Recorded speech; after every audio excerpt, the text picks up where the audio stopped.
paradramatales. He still remembers the silence, not the yelling, not the disappointment, just the cold, flat silence that followed the words. If you walk away from pre-med, you're walking away from this family. At 20 years old, he thought chasing his dream, graphic design, would be the beginning of everything. Instead, it marked the end of something else. Within a week, the support vanished. No more tuition checks. No more monthly rent payments. No more Sunday calls from mom to check in. They cut the cord and tied it to a door he didn't even know they had closed. One day, he had a family. The next, he had a backpack, a bank account near zero, and a schedule packed with double shifts just to stay afloat. What hurt wasn't the struggle, it was the message behind it. You are only worth loving if you become what we wanted you to be. He spent nights eating instant noodles under fluorescent dorm lights, wondering if they ever missed him. If they even cared that he was drowning, they never reached out. Not until years later. Not until success found him. And by then, he'd learned a truth far more painful than poverty. Sometimes the people who raise you are the first to abandon you when you choose yourself. He had always loved to draw. As a child, his notebooks were never filled with math problems or spelling words. They were bursting with sketches. Dragons curled around algebra equations.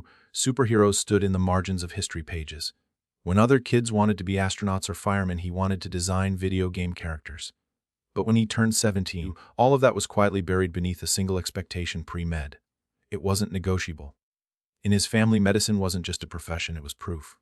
Proof of success, proof of intelligence, proof that you were worthy of respect. So he applied to colleges with biology as his declared major, memorized chemical formulas, spent weekends in study groups and summers shadowing local physicians. He wore the white coat in his mind before he even finished his freshman year. But something never clicked. Every time he sat in lecture halls filled with talk of cell membranes and molecular reactions, a part of him felt numb. It wasn't boredom. It was disconnection, like living someone else's life in his own body. Meanwhile, he found himself sneaking into the art building at night. There was something sacred about the silence there, the smell of ink, the light from desk lamps glowing over half-finished posters and forgotten coffee cups. It felt like home in a way the anatomy lab never did. He started staying longer. First, it was just for stress relief. Quick sketches after long days. Then it turned into passion projects, then portfolio pieces. And one day, during his sophomore year, he made a decision that would change everything. He changed his major. No ceremony.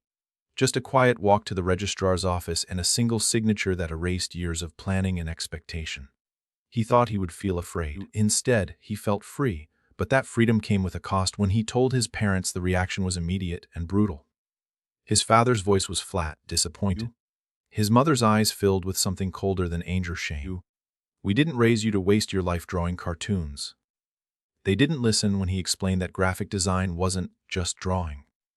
They didn't want to hear about UI UX or branding or digital interfaces. To them, art was a hobby, medicine was a future. And since he had chosen the former, he had, in their eyes, walked away from the latter. Within a month, they cut him off. They didn't slam doors. They just stopped showing up. No more payments for his classes. No more rent support. No more weekly calls to ask how he was doing. The message was clear: if you won't become who we want, you'll go it alone. And so, he did. He picked up extra shifts at the campus coffee shop, took on freelance gigs designing flyers for student events, slept less, ate less, studied harder, not for biology exams but for tutorials on typography, motion graphics, and color theory. There were nights he couldn't afford dinner, days when rent was due and his bank account laughed in his face. But in the background of it all, he was happy, not because it was easy, but because, for the first time, the life he was building actually felt like his. He watched classmates drop out of passionless majors, saw friends burn out chasing paths that weren't theirs. And every time he submitted a project or landed a client, he felt something he hadn't felt in a long time: purpose. Even in the darkest moments, when he questioned if he could keep going, he reminded himself of one truth: at least now I'm failing, or flying, on my own terms. The final words still echoed in his memory even years later. If that's your choice, then you're on your own. We don't support failure. They said it like they were stating a fact. Calm, clinical, as if his decision to change majors had somehow erased every holiday, every bedtime story, every hug they'd once given him. He remembered hanging up the phone and sitting in silence, not crying, just numb. The next few days were a blur. Emails from the bursar's office, overdue tuition reminders, rent notices on the apartment door. He hadn't realized how deeply he depended on them until they disappeared. And they didn't just disappear financially, they went quiet. No messages, No check-ins, not even a birthday call. It was as if he'd never existed, as if one decision, one act of self-direction had invalidated his entire identity in their eyes, so he adapted. He picked up a third job delivering takeout in the evenings. He dropped from full-time to part-time school for a semester just to stay afloat. His days started at 6 a.m. and ended close to midnight, with his eyes burning from screens and his stomach often empty. Some nights he'd fall asleep in his clothes, textbooks on his chest and his phone still in his hand. No missed calls. No, you okay? From the people used to say they loved him most. But love, he realized, shouldn't come with conditions. And theirs had. For every success he scratched together, there were failures. Failed payments, failed relationships, failed attempts to act like he wasn't hurting. He began to measure his life in overdue bills and half-eaten meals. Every dollar became a decision: textbooks or groceries, rent or heat. Still, he kept going. Not because he had to prove anything to them, but because he refused to let their rejection define him. Deep down, though, the rejection wasn't just about money, it was about abandonment. He hadn't just lost financial support, he'd lost his family. The people he used to call when he got sick, when life felt too heavy, when he simply wanted to hear a voice that reminded him he mattered. Now those moments were met with silence. He learned to carry his victories alone, to clap for himself, to patch the holes in his spirit the way he patched the soles of his cheap shoes, with whatever he had. And still, a part of him hoped that maybe, just maybe, they'd reach out, that they'd see how hard he was working, that they'd realize the decision wasn't betrayal but bravery. But they didn't, because they didn't see his struggle. They only saw his disobedience. It wasn't until much later, after the loans were paid, the business was built, the wounds were scarred over, that they reappeared. A casual email, a holiday card, unsigned but familiar. A voicemail from his mother's number. Just thinking about you, hope you're doing well. Maybe we can talk soon. But he never forgot those early days. The ramen dinners, the skip meals, the nights staring at the ceiling wondering if he'd made a mistake. He hadn't, because in losing their approval, he had found something stronger: self-respect.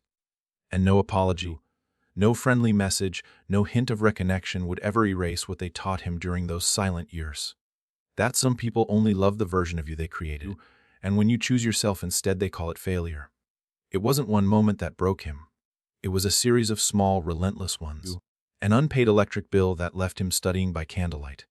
A pair of shoes with holes so wide they filled with rain. A stomach that growled more often than it stayed full.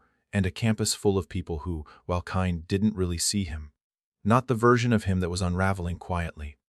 There was one night in particular he couldn't forget. It was cold, early spring, the kind of night where the wind stings through every layer of clothing. He'd just gotten off a double shift bussing tables at a local diner, hands still stickier up in dish soap, his tips barely enough to cover gas. He walked into his apartment and found a notice on the floor, herein. His heart dropped. He'd been short the last 2 months, bargaining with his landlord, scraping by with what he could. But now, there were no favors left. He set down his bag, opened his cabinet, and stared into the emptiness. One pack of ramen. One. He boiled water, sat on the floor with his back against the fridge, and ate straight from the pot, legs crossed, eyes fixed on nothing. That's when it hit him. He wasn't just broke. He was alone. There was no one to call. No one who'd wire money. No one who'd even say, "I'm sorry, this is hard." His phone was silent. His inbox was empty. The people who had raised him, cheered for him, taken pictures at his high school graduation. They had disappeared. And in that moment, a question formed that he never dared to speak out loud. What if they never come back? He'd always assumed there would be a turning point. That maybe one day they'd realize they'd gone too far. That a parent's love couldn't be undone by a college major. But now, on a cracked kitchen floor, eating cheap noodles alone in the dark, he wondered if some bridges didn't just burn. They vanished. That night, he didn't cry. He just sat there, hollowed out, stripped down to the raw parts of himself. And yet something else happened too. Something subtle. In the middle of all that emptiness, he realized he was still breathing, still eating, still alive. That meant something. It wasn't strength, not yet. But it was survival. And sometimes, survival is the most powerful act of defiance. The next morning, he woke up and made a list. Things to sell, jobs to apply for, clients to email, deadlines to meet. He didn't have time to mourn. He had rent to pay. But deep inside him, a line had been drawn. He would not ask them for help. Not now, not ever again. Not because of pride, but because he knew without a shadow of doubt that they had already left him once. And if he ever let them back in, he wasn't sure he'd survive being left a second time. That moment on the kitchen floor wasn't the end of his story. It was the bottom, and from there, quietly, painfully, stubbornly, he began to rise. Rock bottom taught him something that no classroom ever had: no one was coming to save him. And that knowledge, harsh as it was, became the foundation he built everything else upon. He didn't wake up one morning suddenly successful. There was no cinematic montage, no single breakthrough moment. There was only work, relentless, unglamorous, exhausting work. By day, he attended classes, often with wrinkled clothes and tired eyes, sitting in the back with his laptop held together by stickers and willpower. By night, he bounced between part-time jobs and design gigs, flyers for campus events, social media graphics for local cafes, logo mock-ups for small Etsy shops trying to look more professional. He said yes to everything. He undercharged. He over-delivered. He made rookie mistakes, missed deadlines, cried in frustration more than once when his software crashed and took hours of unpaid work with it. But he kept going. Every project, every dollar earned, was a brick in the new life he was building, one no one could take from him. He used school printers after hours to pitch mock-ups to local businesses. He spent spring breaks learning web design while others went to Florida. When classmates slept in, he woke up early to research branding trends and teach himself how to code, just enough to get by. Slowly, the work picked up. Referrals started coming in. A local bakery posted his work with a glowing caption. A boutique offered to pay him real money, not experience. For a brand package, he upgraded from instant ramen to real groceries. From floor sleeping to a second-hand couch, from survival to strategy, and with every milestone, one sentence echoed in his mind. I built this without you, not with resentment, but with clarity. His success wasn't fueled by revenge. He wasn't trying to prove them wrong. He was trying to prove himself right. That he had been worthy of support all along. That his passion wasn't a waste. That the life he dreamed of as a boy with a pencil in hand was just as legitimate as any white coat. By the time graduation came, he walked across the stage with a degree he had paid for in sleepless nights and quiet tears. His parents weren't there. There were no flowers, no congratulatory hugs, but in his inbox that afternoon was a new message, a job offer. He'd been recruited by a mid-sized creative agency that had seen his portfolio online. The recruiter wrote, "Your work feels honest, like it comes from somewhere real." He stared at that line for a long time, because it had come from somewhere real. It had come from hunger. From fear, from nights spent sketching in the dark because the lights were off to save money. It had come from pain, and from the determination to never again let anyone else decide whether he was worth investing in. After 2 years at the agency, he launched his own online business. He worked with nonprofits, small businesses, even other young creatives trying to get their start. He became the person he once needed, the mentor, the opportunity, the voice that said, "I believe in you." And as his business grew, so did his peace. He no longer checked the phone waiting for a call that wouldn't come. He no longer replayed the past, trying to make sense of their silence. He simply moved forward. Success hadn't healed everything, but it had built something stronger than forgiveness. It built self-trust. The kind that didn't need approval. The kind that didn't fear abandonment. The kind that came from walking through fire and realizing you didn't burn. You hardened, sharpened, rose. And he did it without them, not out of spite, but because they gave him no other choice. The first message came on a quiet Tuesday afternoon. A name he hadn't seen on his phone screen in over 5 years. No subject line. Just a single sentence in the body of the email. "Hope you're doing well. Thought we might catch up sometime." It was signed. Awkwardly, Dad. He stared at the screen for a long time, not angry, not shocked. Just still. Because he knew this day might come. And still, it hit differently when it did. At that point, he was running a growing business, working with clients across the country, even mentoring young designers fresh out of school. His apartment was warm, his fridge full, his calendar full, his life his. He no longer needed them, but apparently needed him.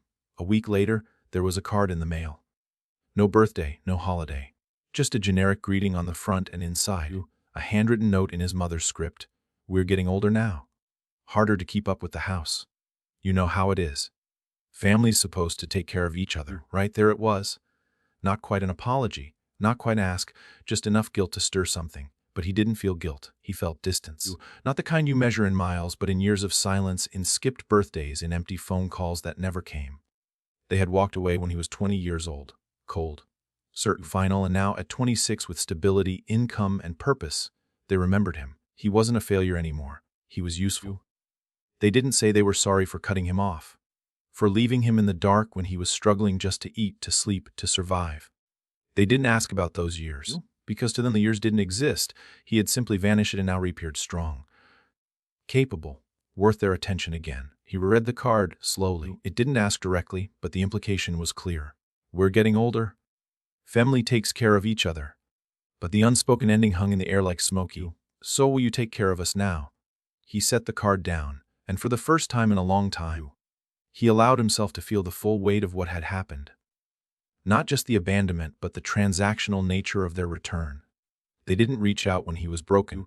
They waited until he was whole, and now without saying it outright, they were asking him to forget, to erase, to pretend. But he couldn't, not because he was bitter, but because he remembered. He remembered sleeping on the floor of a drafty apartment, eating ramen while dodging eviction notices. He remembered sitting in classrooms with tired eyes and an empty stomach, nodding along while classmates talked about spring break and new phones their parents had bought them. He remembered silence. He remembered everything. And now, as an adult, he had the power they once held, the power to choose. They had chosen to leave. Now, he could choose whether to let them back in. He didn't reply to the email that day, or the next. Instead, he sat with the question that had been building in his chest for years. If they couldn't love me at my lowest, why do they think they deserve me at my highest? It took him 3 days to decide. 3 days of walking past the card sitting unopened on his kitchen table. 3 days of staring at the email draft he'd started, deleted, and retyped a dozen times. 3 days of questioning whether saying something would open old wounds, or finally let them scar over properly. Then he picked up the phone. It wasn't revenge. It wasn't resentment. His father answered, the voice on the other end hesitant, like someone expecting a different version of the man they used to know. Hello, it's me. A pause, then relief maxed in a forced lightness. Been a while, hail there. Yeah, he said calmly. His father talked first. Small things. How things had been, how retirement was looming, how the roof needed fixing, and the neighborhood wasn't the same anymore. Then came the line he'd expected. You know, your mom and I were not getting any younger. Just figured maybe it's time we come back together. Families take care of each other. But he let those words hang for a moment, then he spoke, soft, steady. I needed family 6 years ago. Silence. I needed someone when I was broke, when I didn't know how I was going to eat. I needed family when I was alone in the hospital with exhaustion, because I couldn't tell anyone I'd passed out at work. I needed you both when the world felt like it was swallowing me whole. Still no response. And you weren't there? His voice didn't shake. It didn't rise. But now that I've survived it all, now that I'm not a failure, now that I'm doing well, you want to come back like none of that ever happened. His father cleared his throat, but no words came. I'm not angry, he continued. But I am dumped and you walked away, and I had to become someone else to survive that. There was a long pause.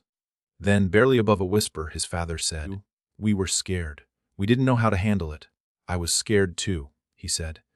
Difference is, I didn't have the option to disappear. He could hear his mother now, quietly on speaker, listening. Your mother and I, we didn't mean to abandon you. But you did. Another silence. This one heavier. I'm not calling to rehash it, he said finally. I just wanted to be clear. I won't be supporting you. His father inhaled sharply. I don't owe you because I turned out okay. I don't owe you because I survived what you walked away from. I won't carry both my healing and your regret. He wasn't cruel. He wasn't spiteful. He was free. For the first time in his life, he didn't feel like a son trying to earn his place back. He felt like a man, standing on ground he built himself. I hope you're okay. I really do, he added. But I'm not your backup plan. His mother spoke then, voice thin, cracked. We still love you. He closed his eyes. And I wish that had been enough when I needed it most. Click. He placed the phone on the counter, not shaking, not crying, just breathing. It wasn't vengeance. It was a boundary. And in that moment he understood something fully. Saying no isn't always a rejection of someone else. Sometimes it's the first true yes to yourself. After the call, the silence felt different. It wasn't cold like the silence he knew at 20, when he was left behind, broke and terrified. This silence was earned. It was the quiet that follows a full exhale. The kind that comes after telling a truth you've held inside for too long. He stood by the window for a long while watching traffic pass. The world hadn't changed, but something inside him had. For most of his life, family had been defined by biology, blood, a last name, holiday dinners, school forms, emergency contacts. It was a structure, one that always promised to catch him, even when he fell hard, until it didn't, until the first real choice he made for himself put him outside the circle. And then he was alone. In the years since, he had started to rethink what family meant, piece by piece, moment by moment. Family was the professor who saw his exhaustion and slipped a granola bar on his desk without saying a word. Family was the roommate who shared groceries without asking for payback when rent was overdue. Family was the barista at the 24-hour cafe who remembered his name, his usual order, and asked if he was okay on the nights he looked particularly lost. Family was the client who paid him more than he quoted, because your work deserves it. And later, when his life stabilized, family became the people he chose to mentor, the ones he poured into, the ones who reminded him that support wasn't a transaction. It was a gift, freely given with no strings. He had learned, sometimes painfully, that love wasn't always loud. It didn't always share your bloodline. It didn't always carry your family name. Sometimes, love showed up in the quietest places. Late-night texts from a friend checking in. A voice message from a colleague who just wanted to say, "Proud of you." That was family. Not just the people who shared your history, but the people who chose to stay when your story changed. He thought about his parents often, not with anger, but with a kind of distant compassion. They were limited, perhaps. Bound by fear, pride, old beliefs. Maybe they thought they were doing the right thing. Maybe they didn't know how to love someone who didn't fit their blueprint. But that wasn't his burden to carry. He didn't hate them. He had simply outgrown needing their approval. And that, he realized, was the final step in healing. Letting go not with bitterness, but with clarity. They had taught him what love with conditions looked like. But the world, hard and beautiful and unexpectedly kind, had taught him something far greater. That real family doesn't walk away when you become yourself. It walks beside you even when the road gets strange. It celebrates you even when you fail. It listens not to respond, but to understays, but because it has to, because it wants to. Healing didn't come in a single moment. It came quietly, over time, and in unexpected places. It came the first time he passed by a family having dinner at a restaurant and didn't feel that familiar twist of longing in his chest. It came when he spoke of his parents in conversation without choking on resentment or needing to explain the backstory. It came when he stopped replaying the phone call, stopped waiting for a better version of it. And one day, without noticing it at first, he realized something profound: he didn't hate them. He no longer wished to change them. He no longer hoped for the apology that never came. He just didn't need them anymore. That was the real shift. Not anger, not even forgiveness. Just release. There was a kind of freedom in no longer seeking anything from them. Not understanding, not closure, not validation. He had made peace with the fact that his parents loved him the only way they knew how, with conditions, with rules, with strings attached to everything. And it wasn't his job to untangle those strings anymore. They had chosen to step out of his life when he was vulnerable. That choice had shaped him, yes, but it didn't get to define the rest of his life. He didn't owe them anger any more than he owed them love. What he did owe himself, though, was distance, space to live free of old expectations. Free of the burden of proving anything to anyone. Free of the weight of being a son who never quite fit the mold. He would not go back, not because he wanted revenge, but because he had already moved on. Healing, he realized, wasn't about rebuilding what had broken. It was about building something entirely new, without them. He no longer felt compelled to answer the occasional holiday card, to respond to the awkward birthday messages or the vague updates about their health. Those weren't connections. They were echoes. And he had stopped listening for echoes. He had chosen his people now. Friends who became brothers, clients who became community, mentors who saw his value, younger creatives who looked to him not just for skills, but for strength. This was his family, not bound by blood, but by choice, by presence, by shared values and mutual respect. And when he thought about what kind of man he wanted to be moving forward, he knew the answer was simple: the kind who shows up. The kind who doesn't walk away. He wouldn't repeat the cycle. Wouldn't treat people as disposable. Wouldn't offer love with a checklist. He wouldn't be like them. But he wouldn't hate them either. They had made their choices, and so had he. At the end of it all, there was nothing left to scream, nothing left to prove. Just a soft, steady truth: I don't hate you, but I'm done. And in that truth, he found something that had eluded him for years. Not justice, not vengeance, not even fairness. He found peace. He never wrote back. Not to the voicemail. Not to the final, awkward email signed, "We're still your parents." Because in the end, that was the difference between biology and bond. They had brought him into the world, yes, but they had also left him to survive it alone. And what he had built, through late nights, empty plates, and unwavering grit, wasn't something they got to claim. Not now. Not after the storms had passed and the sun had returned. He didn't owe them a seat at the table he built when they refused to help him build it. And maybe that sounds harsh, but there's a quiet kind of justice in knowing your worth. Not because someone else finally sees it, but because you've already seen it in yourself. Family is not about obligation, it's not about guilt. It's not about who gave you their last name. It's about who stood beside you when you had nothing to give back. And sometimes, just sometimes, it's about saying no, not out of anger, but out of love. Love for the person you fought to become. Love for the boundaries that protect your peace. Love for a future that no longer bends to the weight of the past. If you've ever felt this kind of pain, the kind that comes not from strangers, but from the people who were supposed to stay, you're not alone. Leave a comment below. Tell your story. Or just tell us you see yourself in this. And if you want more stories like this, stories of quiet strength and emotional freedom, hit subscribe.